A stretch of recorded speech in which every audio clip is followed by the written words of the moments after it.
What would an ultimate cat look like? Would it be bigger? Better? This is Sinbad, a captive-bred super cat.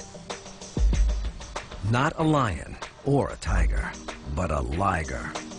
At 900 pounds, Sinbad is almost 100 times the size of a house cat and twice the weight of a lion or tiger.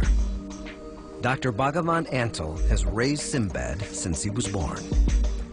This Bengal tiger is about 500 pounds, a fully mature male. He's got a large head, big bone structure, but it's dwarfed when you see this huge liger boy. His head is almost twice the size of this Bengal tiger's. It's so long from tip to nose here that you've just got an enormous structure. The width in these huge jaw muscles and these big bones just make him be an enormous character. You're a good boy. This liger is the product of bizarre breeding. They do not exist in the wild. A liger is created by breeding a male lion with a female tiger. The result is a hybrid offspring that is abnormally large. In size and weight, a liger simply dwarfs its parents.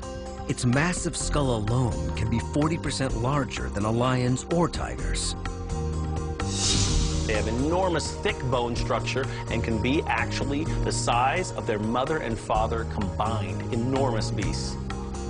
Scientists are still trying to understand why hybrids like ligers can become so much larger than their parents.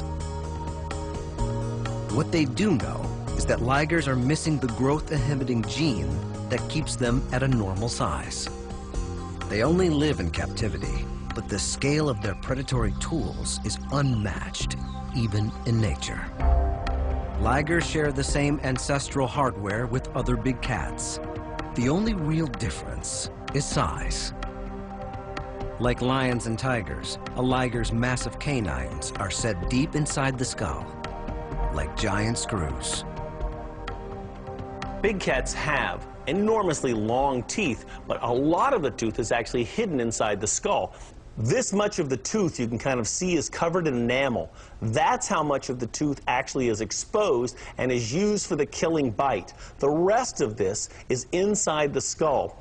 Deep inside the skull, it's planted in and held fast so that it's able to take the enormous torque that'll be produced by the animal biting down and then pulling back. If it had a smaller structure to it, these teeth would end up breaking off. But this is what holds it into place.